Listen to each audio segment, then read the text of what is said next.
Hello students, how are you doing? I hope you are doing great. Today we are going to study your third chapter Rangaj marriage from your snapshot short book class 11th written by Masti Venkatesha Iyengar.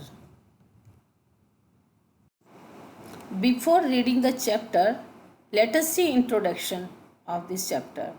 Rangaj marriage is an interesting story of how a person manipulates to get a young boy married to an 11-year-old girl in a village.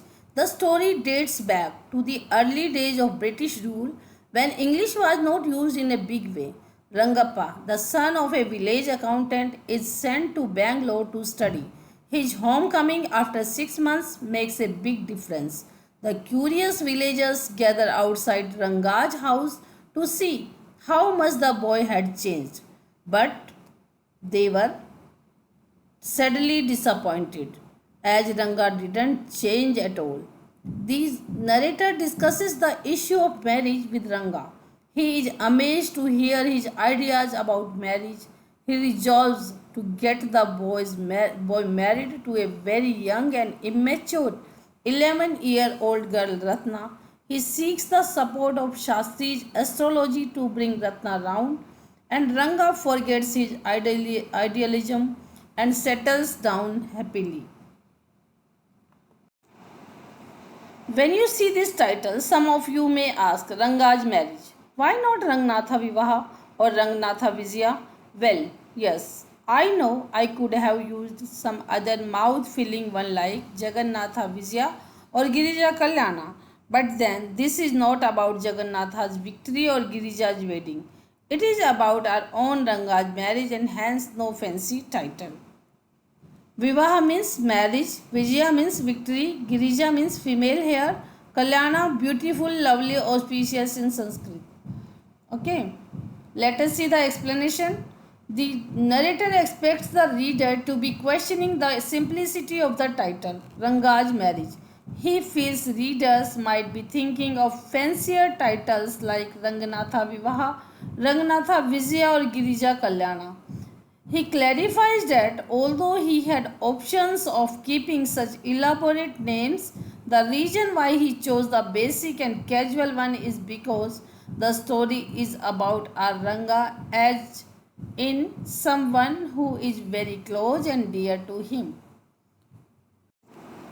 Hoshali, our village. You must have heard of it. No, what a pity. But it is not your fault. There is no mention of it in any geography book. Those sahibs in England writing in English probably do not know that such a place exists. And so make no mention of it. Our own people too forget about it. You know how it is. They are like a flock of sheep. One sheep walks into a pit, the rest blindly follow it. When both the sahibs in England and our own geographers have not referred to it, you cannot expect the poor cartographer to remember to put it on the map. Can you? And so there is not even the shadow of our village on any map.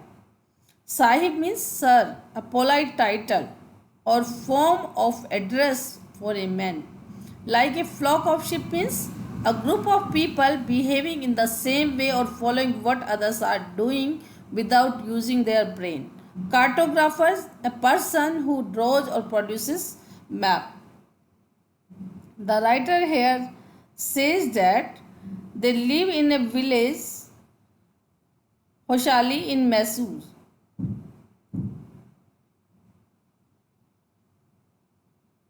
Not many people know of it.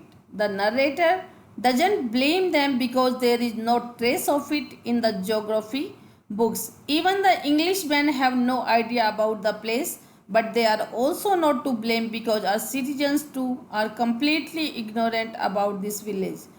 He refers to the people as sheep who blindly follow each other and do not use their logic or brain to justify or invent things. At last, he feels the cartographer is also not to be held responsible. As a result, there is no trace of their village on the map. Sorry, I started somewhere and then went off in another direction. If the state of Mysore is to Bharatvarsha what the sweet Karigadabu is to a festive meal, then Hoshali is to Mysore state what the filling is to the Karigadabu.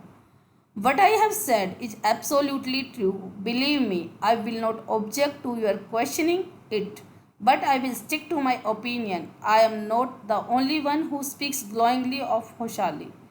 Bharatvarsha means India. Karigadabu, a South Indian fried sweet filled with coconut and sugar. Here, the writer feels apologetic for getting carried away and deviating from the topic. He then again throws light upon the importance of the village Hoshali. He says it is just as important as Mysore is to India. Karigadabu is a festive meal and filling is to Karigadabu. Thus, he cannot highlight its importance anymore. Not only him, but others also are doing the same. We have a doctor in our place. His name is Gunda Bhatta. He agrees with me. He has been to quite a few places. No, not England. If anyone asks him whether he has been there, he says, "No, Ananya, I have left that to you. Running around like a flea-pestered dog is not for me. I have seen a few places in my time, though, as a matter of fact, he has seen many." Ananya means a respectful term for an elder, just like we can say sir. Flea-pestered dog. A flea-pestered dog doesn't stick to one place but keeps roaming everywhere. Flea-pestered means being infested by fleas and ticks, which can cause uncontrollable itching in animal. So here, the writer is saying कि he doesn't praise Hoshali alone, but the doctor named Gunda Bhatta feels the same. The doctor has been to many places except England, but he still loves Hoshali. However, an outsider might contest this, but the narrator claims to stick to his opinion of the place. We have some mango trees in our village. Come visit us, and I will give you a raw mango from one of them. Do not eat it, just take a bite. The soreness is sure to go straight to your Brahmandra. I once took one such fruit home and a chutney was made out of it. All of us ate it. The cough was suffered from we suffered from after that.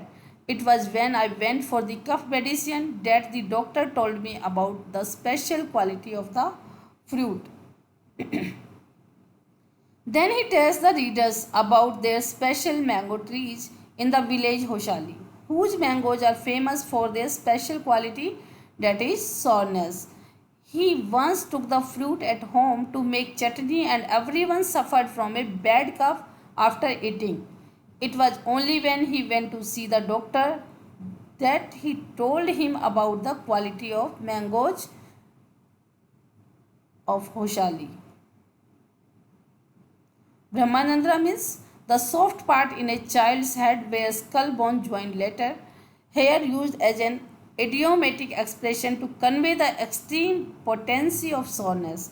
Means जो आपकी soreness है, खटास है, उसको दिखाने के लिए इस वर्ड का यूज़ किया गया है कि कितना खटास था कि आपके ब्रह्मांड तक पहुंच गई थी.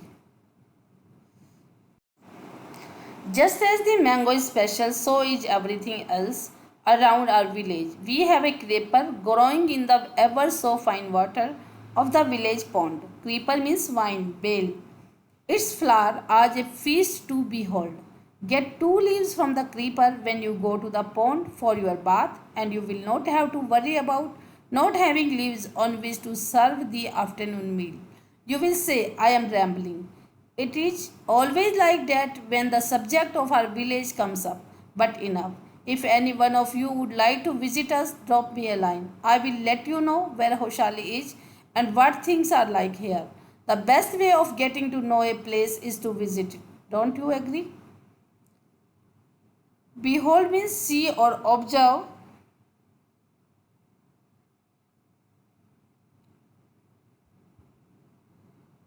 Especially of remarkable or impressive nature. Rambling means of writing of speech, lengthy and confused or inconsequential, means but banana you can say. Not only the mangoes, everything in and around his village is remarkable, means बहुत अच्छी थी, शानदार थी. The creeper growing in the pond and its flowers are so special. One can even serve an afternoon meal on its leaves. All you need to do is to grab two leaves when you are on your way to the pond to bathe.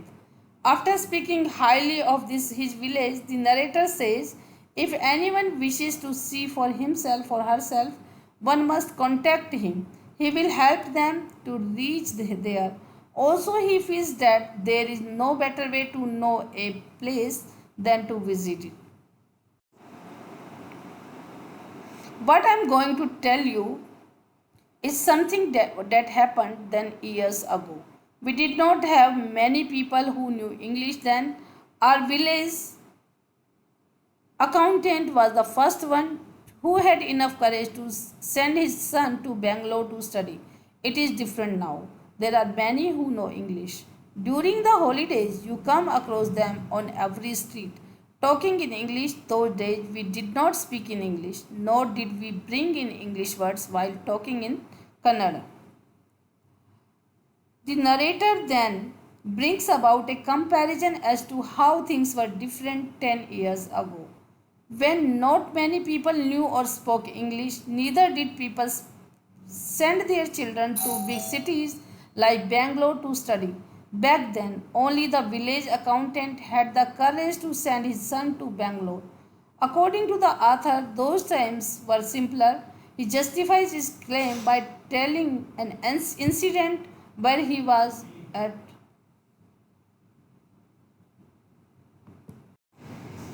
What has happened is disgraceful. Believe me, the other day I was in Rama Rao's house when they bought a bundle of firewood. Rama Rao's son came out to pay for it. He asked the woman, how much should I give you? 4 pies, she said. The boy told her he did not have any change and asked her to come the next morning. The poor woman did not understand the English word change and went away muttering to herself. I too did not know. Later, when I went to Ranga's house and asked him, I understood what it meant. Here the writer justifies his claim and by telling an incident where he was at Rama Rao's house and they had just bought a bundle of firewood from an old lady. Rama's son told her to come next morning as he did not have any change at the moment. The poor old lady did not know what change meant and she went away whispering to herself. Neither did the writer know its meaning. It was only when he went to Ranga's house then he told him. Only then he came to know the meaning of change. This priceless commodity, the English language, was not so widespread in our village a decade ago. That was why Ranga's homecoming was a great event. People rushed to his doorstep announcing the accountant's son has come. The boy who had gone to Bangalore for his studies is here, it seems, and come. Ranga is here, let us go and have a look. However, 10 years ago, English was not commonly spoken in this village, and when the villagers came to know that Ranga, the accountant's son, was coming home from Bangalore, everyone got excited and rushed to his home to have a look at him. Attracted by the crowd, I too went and stood in the courtyard and asked, why have all these people come? There is no performing monkey here. A boy, a fellow without any brains, said, loud enough for everyone to hear. What are you doing here then? A youngster, immature and without any manners. Thinking that all these things were now of the past, I kept quiet.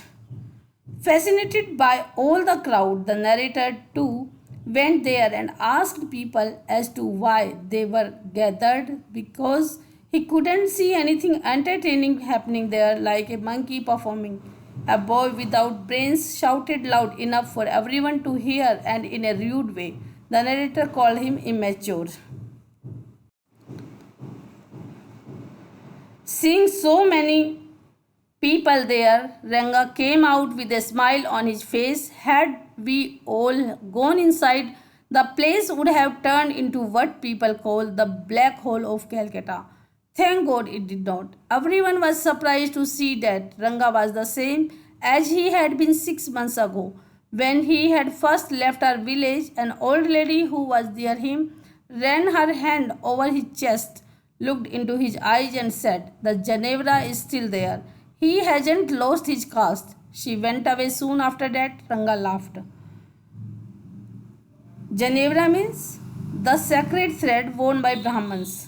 All the people were waiting outside Ranga's house because the place would look like the black hole of Calcutta if they all went inside. By saying this, the narrator means that there were so many people that the house would have fallen short to accommodate them all. Thus, Ranga came outside with a smile on his face. Everyone was so amazed to see that Ranga hadn't changed a bit after he left 6 months ago. An old lady even went to the extent of running her hand through his chest to check for a sacred thread. However, she went away after confirming that she had not forgotten about his caste. Once they realized that Ranga still had the same hands, legs, eyes, nose, the crowd melted away like a lump of sugar in a child's mouth. I continued to stand there after everyone had gone. I asked, "How are you, Rangappa? Is everything well with you?" It was only then that Ranga noticed me. He came near me and did a namaskara respectfully, saying, "I am all right with your blessings." Once the villagers realized that Ranga did not change even after moving to the city, they disappeared as fast as a lump of sugar does in a child's mouth. The narrator waited till the crowd cleared and asked him about his well being. Ranga noticed him and replied with full respect in a traditional way. Ranga had not noticed the narrator in the crowd before that moment. I must draw your attention to this aspect of Ranga's character. He knew when it would be to his advantage to talk to someone and rightly assessed people's worth. As for his namaskara to me, he did not do it all like any present day boy, with his head up towards the sun, standing stiff like a pole, without joints, jerking his body as if it was either a wand or a walking stick. Nor did he merely fold his hands. He bent low to touch my feet. "May you get married soon," I said, blessing him. After exchanging a few pleasantries, I left. Ranga was very well behaved and well aware as to who could benefit him. He was one of those who could analyze someone's worth rightfully. So, how he greeted the narrator, he bent low and touched his feet, thereby seeking his blessings. It was not the present day namaskara where children would do it casually, it was a proper traditional one. The narrator blessed him that he might get married soon and then left. That afternoon, when I was resting, Ranga came to my house with a couple of oranges in his hand. A generous, considerate fellow. It would be a fine thing to have him marry, settle down, and be of service to society, I thought. For a while, we talked about this and that. Then I came to the point, "Rangappa, when do you plan to get married?" "I am not going to get married now," he said. "Why not?" "I need to find the right girl. I know an officer who got married only 6 months ago. He is about 30 and his wife is 25. I am told they will be able to talk lovingly to each other." Considerate means thoughtful, concerned. That afternoon, Ranga visited the author with a few oranges, which the narrator thought was quite thoughtful of him. Thinking of how nice Ranga is, the author thought it would be a good idea, good work to have him married to a girl just as nice as him. They chatted for a while and then the narrator asked Ranga about his views on getting married. Ranga expressed that he doesn't intend on marrying now because he intends on finding the right girl. Thus, he cites the example of an officer who got married at the age of 30 to a woman aged 25. Now, since these are both adults, they would understand each other's actions and behavior. Let us say I married a very young girl. She may take my words spoken in love as words spoken in anger. Recently, a troupe in Bangalore staged the play Shakuntala. There is no question of Dushyanta falling in love with Shakuntala if she were young, like the present day brides. Is there? What would have happened to Kalidas' play? If one gets married, it should be to a girl who is mature, otherwise, one should remain a bachelor. That is why I am not marrying now. Troupe means a group of dancers, actors, or other entertainers who tour to different venues. Now the writer says, Ranga says that suppose the narrator finds a girl who is very young, she could misunderstand his words or actions without because she is not mature enough. He even mentions the love story of Shakuntala and Dushyanta from Mahabharata and that he would not have fallen in love with Shakuntala if she were too young. In that case, Kalidas' play also would have not existed. That is why he intends on staying a bachelor till he finds the right girl. Is there any other reason? A man should marry a girl he admires. What we have now are arranged marriages. Now, how can one admire a girl with milk stains on one side of her face and wetness on the other? Or so young that she doesn't even know how to bite her fingers.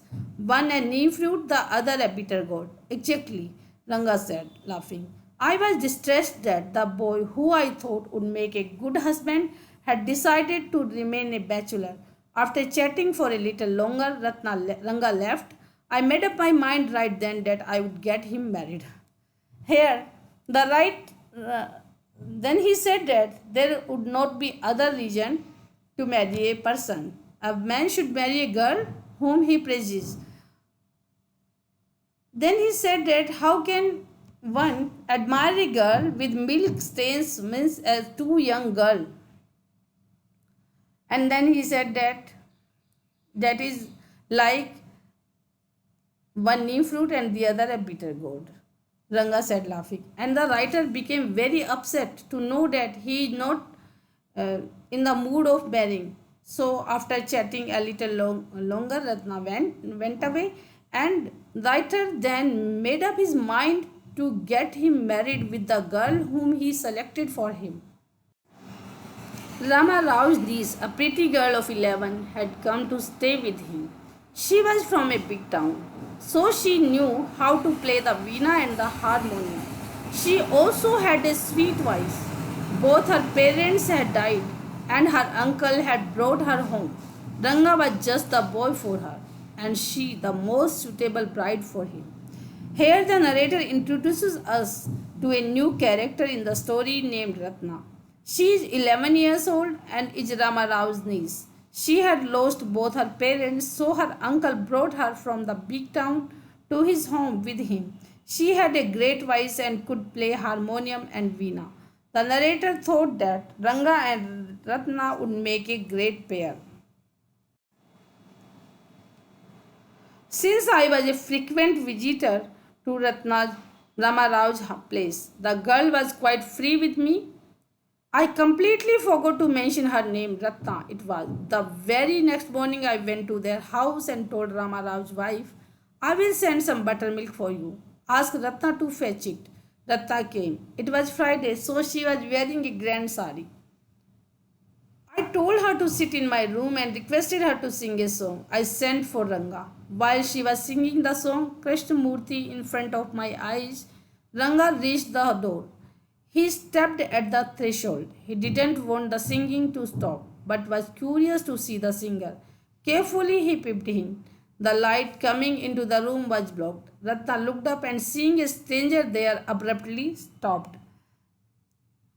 Threshold means a strip of wood or stone forming the bottom of a doorway and crossed in entering a house or a room. It means Dahleej. Ratna was quite familiar with the narrator as he visited Rama Rao's place frequently. The narrator thought of a plan to introduce Ratna to Ranga. He asked Rama to send Ratna to his place as he wanted to send some buttermilk for them. She came all dressed up.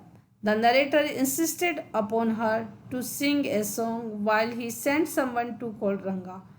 Just as she was singing, Ranga arrived at the door. Her melancholic voice touched his ear, and thus he didn't want to interrupt the singing, so he stood at the door. He was curious to see the singer, and very cautiously he tried to have a look which disturbed the lighting in the room. On seeing a stranger, Ratna immediately stopped her singing. Suppose you buy the best quality mango, you eat it slowly, savoring its peel. Before biting into the juicy flesh, you don't want to waste any part of it. Before you take another bite, the fruit slips out of your hand and falls to the ground. How do you feel? Ranga's face showed the same disappointment when the singing stopped. You sent for me, he asked as he came in and sat on a chair. Ratna stood at a distance, her head lowered. Ranga repeatedly glanced at her. Once our eyes met, he looked very embarrassed. No one spoke for a long while. The narrator compares Ranga's situation to the disappointment of dropping a best quality mango on the floor just before having to truly enjoy it. It was as if something great had been stolen before one could fully enjoy it. Ranga asked the narrator why he called for him. Ratna was shy and thus looked downward, whereas Ranga stealthily glanced at her. There was an awkward silence in the room. It was my coming in that stopped the singing. Let me leave. Words, mere words. The fellow said he would leave but did not make a move. How can one expect words to match actions in these days of Kali Yuga? Ratna ran inside, overcome by shyness. After things went a bit awkward, Ranga said that he feels it was his coming that stopped the singing, so he must leave. However, he did not. The narrator makes fun of him because he had no intention of going. He jokes about it and says, one cannot expect actions and words to match in the Kali Yuga. After a while, Ranga asked, who is that girl, Swami? Who is that inside? The lion wanted to know. The he goat who had taken shelter in the temple replied, does it matter who am I am? I am a poor animal who has already eaten 9 lions. I have vowed to eat one more. Tell me, are you male or female? The lion fled the place in fear. It seems like the he goat, he said. What does it matter to either of us who she is? I am already married and you aren't the marrying kind. After a few minutes of awkward silence, Ranga finally asked the narrator about the girl. Now the narrator compares the situation with the infamous story of the he goat and the lion, where he is the he goat and Ranga the lion. The narrator replies very cleverly and intends on seeing Ranga's interest in knowing about Ratna. Thus he says that who she is not of that much importance because he is already married and Ranga doesn't intend on marrying anytime soon. Very hopefully he asked, she isn't married then? His voice didn't betray his excitement, but I knew it was there. She was married a year ago. His face shriveled like a roasted brinjal. After a while, Ranga left, saying, I must go. I have work at home. I went to our Shastri the next morning and told him keep everything ready to read the stars. I will come later. I tutored him in all that I wanted him to say. I found no change in Ranga when I met him that afternoon. What is the matter? You seem to be lost in thought. I said, nothing is wrong. Believe me, headache. Come, let us go and see a doctor. Betray means portray hair. Shriveled means shrunken and wrinkled, especially as a result of loss of moisture, means sikurjana. Tutored means taught.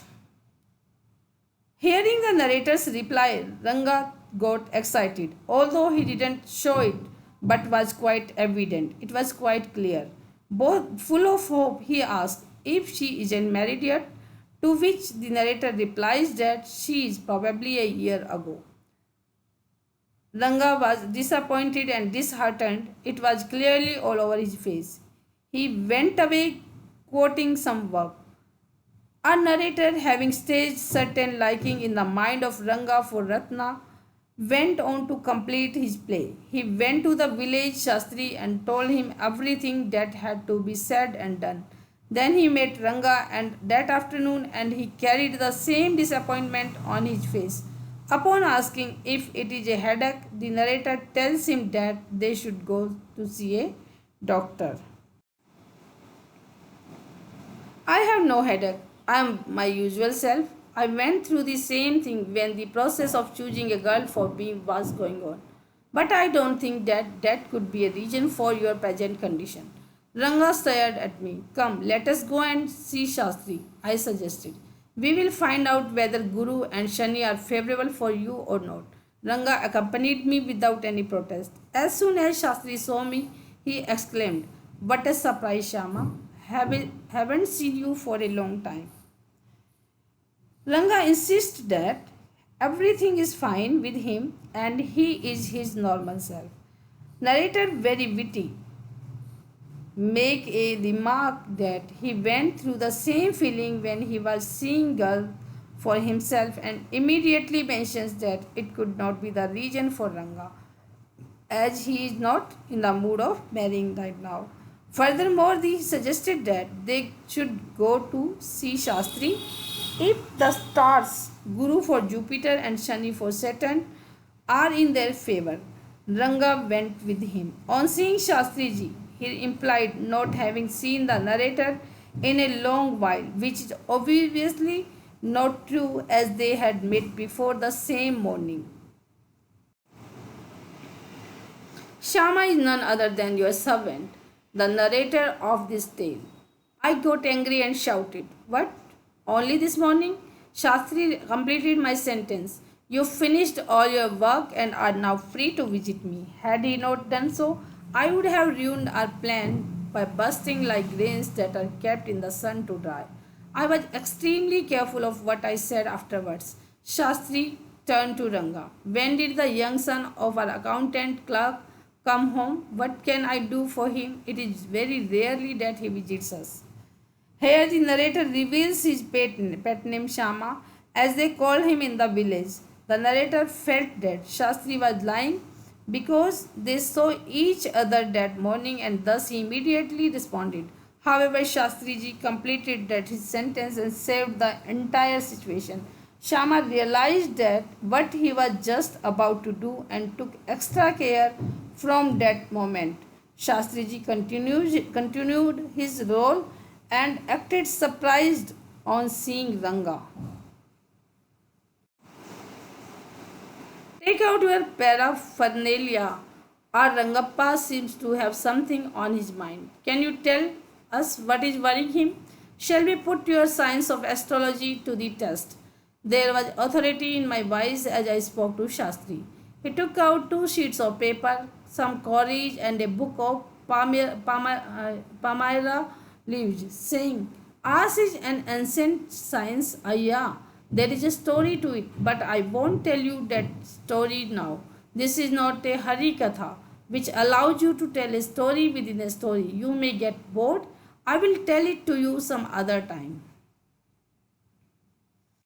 Paraphernalia means trapping associated with a particular institution or activity that are regarded as superfluous.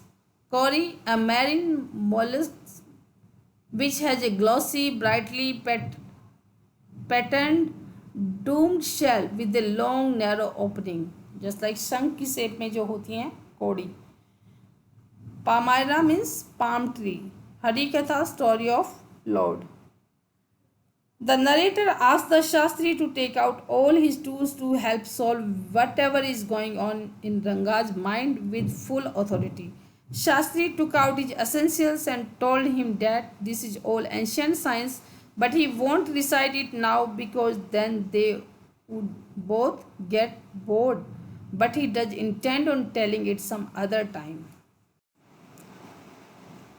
Shastri moved his lips fast as he counted on his fingers and then asked, "What is your star?" Ranga didn't know. "Never mind," Shastri indicated with a shake of his head. He did some more calculations before saying in a serious tone, "It is about a girl." I had been controlling my laughter all this while, but now I burst out laughing. I turned to Ranga, exactly what I had said. "Who is the girl?" "It was your humble servant who asked the question." Shastriji moved his lips while counting quickly and asked Ranga about his star, which he did not know. Shastri implied that it is manageable. He appeared to be doing certain calculations. After a moment, he indicated that Ranga was a girl. Ranga has a girl on her mind. Even after trying his best, Shama couldn't control his laughter. He thus posed the question to Shastriji, asking about the details of the girl. Shastri thought for a while before replying. "She probably has the name of something found in the ocean. Kamla, maybe. Could it be Pachi? Moss? Must it be Moss? If it is not Kamla, why not Pearl or Ratna, the precious stone? Ratna, the girl in Ramarao's house is Ratna. Tell me, is there any chance of our negotiations bearing fruit?" "Definitely," he said, after thinking for some time. There was a surprise on Ranga's face and some happiness. "I noticed it. But that girl is married," I said. Then I turned to him. His face had fallen. Shastriji thought and replied that the girl is likely to have a name of something found in ocean. Their guesses include Kamla, Pachi, Mose, Pearl, and then suddenly Shastri said Ratna. All of it came together now to a girl named Ratna, who is the niece of Ramarao. That is it. Ranga was thinking about her only. Ranga was both surprised and happy because Shastriji's predictions were right. He immediately became disappointed when he recalled that she was married. "I have no headache. I am my usual self. I went through the same thing when the process of choosing a girl for me was going on. But I don't think that could be a reason for your present condition." Ranga stared at me. "Come, let us go and see Shastri," I suggested. "We will find out whether Guru and Shani are favorable for you or not." Ranga accompanied me without any protest. As soon as Shastri saw me, he exclaimed, "What a surprise, Shama. Haven't seen you for a long time." Ranga insists that everything is fine with him and he is his normal self. Narrator, very witty, make a remark that he went through. Surprising, the girl isn't married. It seems. Someone told me the other day that she was. What Shastri told us has turned out to be true after all. But Rangappa, I can't believe that you have been thinking of her. Swear on the name of Madhvacharya and tell me, is it true what Shastri said? I do not know whether anyone else would have been direct. Ranga admitted, there is a greater truth in that Shastra than we imagine. What he said is absolutely true. Madhvacharya, an exponent of Vedantic philosophy from South India. When the narrator comes back, he announces that fortunately Ratna is not married and someone might have wrongly conveyed it to him about that. The narrator expresses his amazement at the fact that he has been thinking about Ratna and asked him to swear upon the truth. To his surprise, Ranga told him the truth that whatever Shastriji said is true. His belief in all the Shastra had became strong. Shastri was at the well when I went there that evening. I said, "So, Shastri girl, you repeated everything I had taught you without giving rise to any suspicion. What a marvelous Shastra yours is." He didn't like it at all. "What are you saying? What you said to me was what I could have found out myself from the Shastras. Don't forget, I developed on the hints you had given me. Tell me, is it what a decent man says?"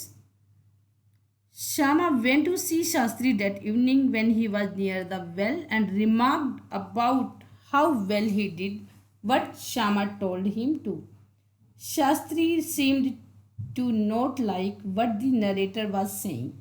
Thus, he says that whatever he said could very clearly be seen in the Shastras. He completely disagreed with having staged the entire conversation. Means he didn't like what Shama said to him. Rangappa had come the other day to invite me for dinner. "What is the occasion?" I asked. "It is Shama's birthday. He is 3. "It is not a nice name, Shama," I said. "I'm like a dark piece of oil cake. Why did you have to give that golden child of yours such a name? What a childish couple you are, Ratna and you." I know. It is the English custom of naming the child after someone you like. Your wife is 8 months pregnant now. Who is there to help your mother to cook? My sister has come with her. I went there for dinner.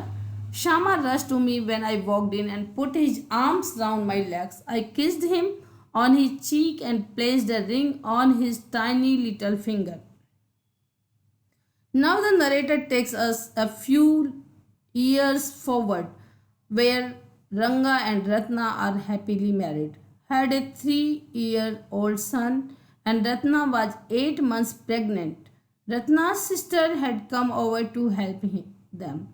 It was Shama's birthday. Yes, the couple named their son after the narrator, as it is a common foreign tradition to name their child after someone you truly admire. When the narrator went there for dinner, Shama came running to him only to show his love by holding his leg. The narrator kissed him and gave him a ring on his finger. Allow me to take leave of you, reader. I am always here ready to serve you. You were not bored, I hope. The narrator writes an ending note to all the readers, hoping that they were not bored. This is all, students. I hope you all have understood this, and thank you for watching the video.